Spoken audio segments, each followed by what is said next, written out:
Okay, this is my grandma's computer, and I try to start Windows, it won't boot up. It crashes, it won't boot up. Wants that silly system repair. And then, sorry, I have terrible lighting here. Oh my gosh, it booted up. Whoa, that's the first time. Uh-oh, there we go. See that error code?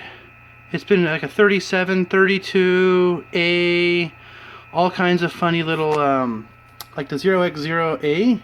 I've gotten 37, 32, I got .7, I got all kinds of crazy things. And I get different, people say, oh, it's your memory, it's your CPU, it's whatever, it's a virus. No, it's none of those things. I'll go pause this here, I'll find some better lighting, and then I'll show you what it is. Okay, I hope you guys can see that. I've repositioned the light here. But this capacitor right here has ruptured. And it is spewing out its yucky goodness that's inside. And I'm going to yank the motherboard out of this box. It's an old Core 2 quad, 2.66 I think. Maxed out the RAM, solid state drive, all the goodies in here. So my grandma wants to keep it. It's her computer, she wants to use it. So I'm going to pause it, yank the motherboard out, and I'll take some better shots for you. So there it is right there. And there is spewing out all its yuckiness from it right there. And I'm going to replace it. The value is a 6.3 volt 1000 microfarad. So I have one that's close enough. The one that I'm going to replace it with is 1000 microfarad, 10 volt. And the important part is this thing here will go up to 105 C, which is hot. That's like about 200 degrees Fahrenheit. So, and I don't think that CPU is going to get quite that hot. So I'm hoping this will give some more life to that old computer. Yeah, so I'm testing the capacitance on this, and it's almost exactly 1000 microfarads. So it's pretty darn close. I say that's within 1%. In my book, this is a working, perfectly fine, perfectly good capacitor. So when I get the old one out, which the solder points are right there, those two, after my soldering iron here heats up, I'm going to unsolder that one and test it. And show you that it's nowhere near 1000. That's pretty darn close. So I say that one's workable. So one other thing I needed to mention was the capacitor has a stripe on it on that side. That stripe means that side's negative, and it usually matches with the white on the PCB. That means that side's negative.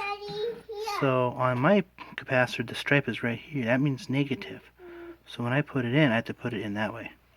That's only important if you don't want the new one to explode when you turn the machine on. So if you want it to work, put it in the right way around. And sometimes with different PCB revisions, sometimes the capacitors will look like they're on backwards, but they're actually not. They just did not update the PCB layout, design. So, like for instance on this one, where that one goes, the board is printed white on that pin and not white on that pin. So that means that white one's negative. And so same thing here. The stripe is right there. That gold stripe means that one's negative. So just remember, if you don't want it to explode, make sure you put it back in the same way you took it out. So that's never really failed. Not really. It's never really failed for me. It has a couple times, but I've always worked it out. So I have the capacitor hooked up right here, and it says 1303, which I know is wrong. So it's supposed to be 1000. So there's definitely something wrong with that capacitor. So before it was reading 0, and then, so I don't know, it's wrong, it's bad. I'm gonna change it. Okay, so I replaced that capacitor, and while I had my tester out, I measured these three caps. Whoops. These three caps here. These ones here are like 1500 microfarads, but they're only reading at 400. That one's reading at 400, that one's reading at 400. But the thing is, these two are in parallel, so it should be reading at 3000. But it's only reading at 400. So I think these are bad. This one right here is a 1500 by itself, and this one still reads 1500. So this one's still good. These two are bad. So I'm going to have to look for some of these, replace them. That's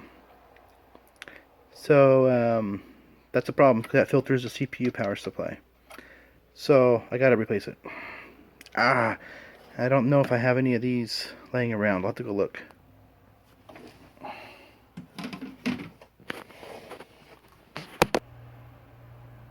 Oops, I was recording the whole time, I'm sorry.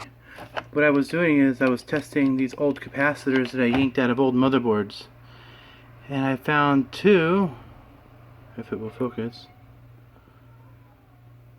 found two that are 6.3 1500 microfarad. So these two here are perfect. I tested them on my little scope thingy here, and they check out. So I'm going to put these on the, replace those ones, or replace them with these. That's why I don't throw away old motherboards, because you never know what you're throwing away. But there's one dilemma. These are 16 volt, 1500 microfarad. These things right here, whoa, making myself dizzy, and probably you guys too, sorry. These are 6.3 volt. Those will explode when I turn them on. That won't work. Because my stash here, those are 1800s. Those are 1500s. Shoot, wrong voltage. Plan B. I just so happen to have another motherboard laying around. Whoa! And none of these are the right ones. No, those are the right ones. I need to look up. Let me go look for other motherboards. Maybe I have that one or those two I need, and perhaps I can yank them off. So, okay, I pulled some out of a few donor motherboards. They're close enough. This one measured 1550 and this one's like 1260.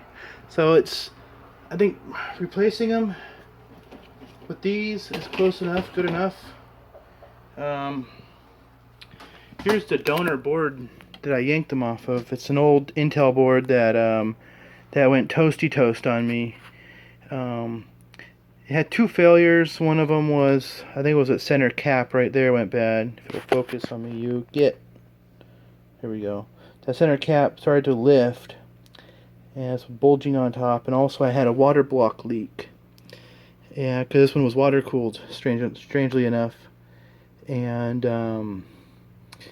it didn't like the water, so it went toasty toast. And so I use this one for capacitors. I yank some out down there and yank some out everywhere.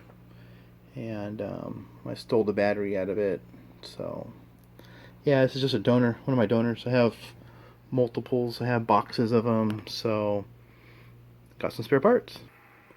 So here's the moment of truth. CMOS checksum error. Oh, you're kidding me. Bye, Daddy. Okay, Faye, I'll be right there. Start Windows. Gotta replace the battery. That's one thing I gotta do here. Bye, Daddy. Just 1 second, Faye. I'm almost done, okay? Oh, boy. Let's see if it worked. I just one. This is Grandma's computer. Oh, just one. That's tape. Tape? I use it to fix everything. But I tape everyone. Windows has recovered from unexpected shutdown.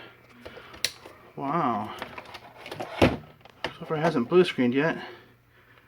I don't have a mouse. It's telling drivers, well, this is a lot farther than it's gotten before, I'll tell you. Let's try my Microsoft keyboard. Yeah, sweet! Oh, nice, it's worked. This is what happens when I guessed right on the pure luck.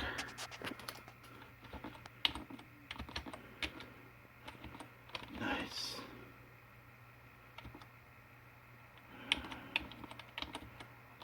Forget how to do this without a keyboard. In Ubuntu, I would do this. Windows, it's mmsys.cpl, I think.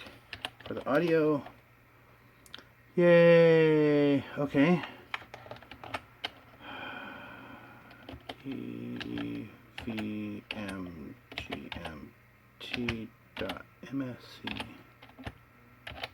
Boom. Device manager, I hope. Yay! What a big, huge sigh of relief. It's never done that before. Not in a long time. Oh, my mouse is connected. Sweet. Okay. Oh, thank you, Windows, for finding my input devices.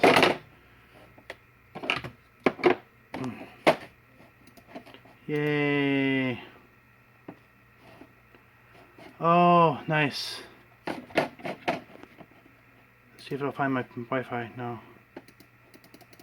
Okay, got startup issues. I'll clean up the startup. Okay.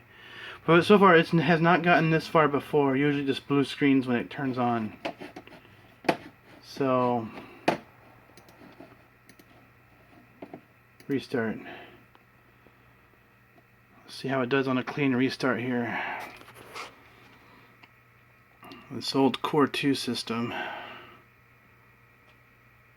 There's my reflection. Hi. Boom.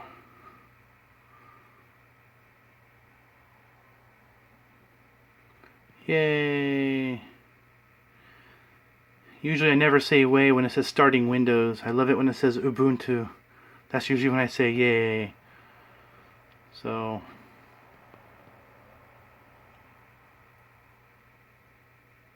nice. I gotta replace that fan. That fan rattles a bit. So it's working. This is a good day. My grandma's gonna be happy tomorrow. Awesome. So, yeah, so sometimes when you get those weird capacitors pop, they, oh! I should show you. Let me turn on my keyboard here thing. Here's my little collection of bad ones. I had to fix a bunch of these. I fixed a couple monitors at work that blew up. And these are all the bad ones. And here's one I took out today. This one right here was leaking some serious goo out of it. So, and some of these are like 1/10 their actual capacity. So to demonstrate that here, I need my capacitor tester. A super duper reliable Chinese knockoff of a real one, but it works. You know, I don't. So this thing here is supposed to be, what, 1500? Yeah, 1500. Sorry. My wife asked me something, so I had to answer here. It's going to be kind of hard to use two probes, hold the phone, and connect them. So I'm going to get some alligator clips.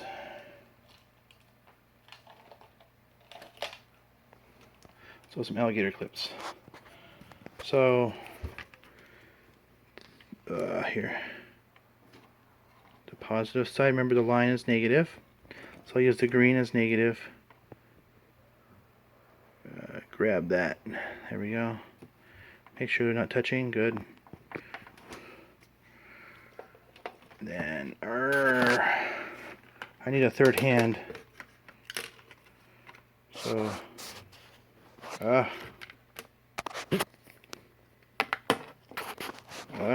me just do it this way.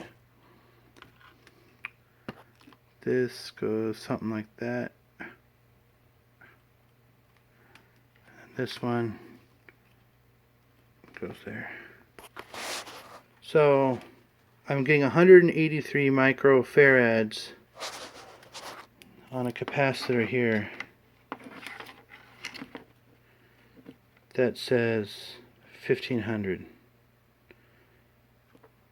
It's like it forgot a zero. Let's reconnect that. Maybe I got a bad connection. Nope, bad cap. So yeah, it's like your V10 is running on one cylinder. It ain't gonna run. So running on 1/10 power ain't good enough. So this little thingy here is golden because some of these caps are just barely bulging, just a tiny bit, but they're bad. They're not quite exactly perfectly flat on top. They're a little bit bulging. Same thing with this one. This one here is actually bad and it's slightly bulging. And and these ones right here are perfectly flat. That one and this one here. That one's perfectly flat. These are good. That goes on my good pile on my keyboard.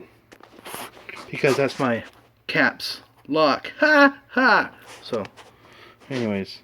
So yeah, a little capacitor tester is can save you hours and hours of frustration when troubleshooting this kind of stuff. Why do you get crazy blue screens when Windows is fine, you have a brand new hard drive, your camera won't focus, and but yeah, I mean, figured, you know, bad cap, and a lot of times when monitors go bad, especially that LCD back there behind this LCD, that LCD has a bad cap in it too on the power supply board. I've repaired about 8 of these models at work, and mine just decided to go out. So, but anyways, that's it, and I hope this helped some of your frustration, because my grandma was like, what did I do wrong? It's like, you did nothing wrong, Grandma. It's your silly computer. You know, the capacitors only have about a 10-year life, and your computer is, what, 10 years old now. So sorry, Grandma. I gotta put a new battery in here. It says thinks it's 2009. That's just a few years back. So, but other than that, my grandma will be happy, and thanks for letting me bore you guys to death. Have a good one.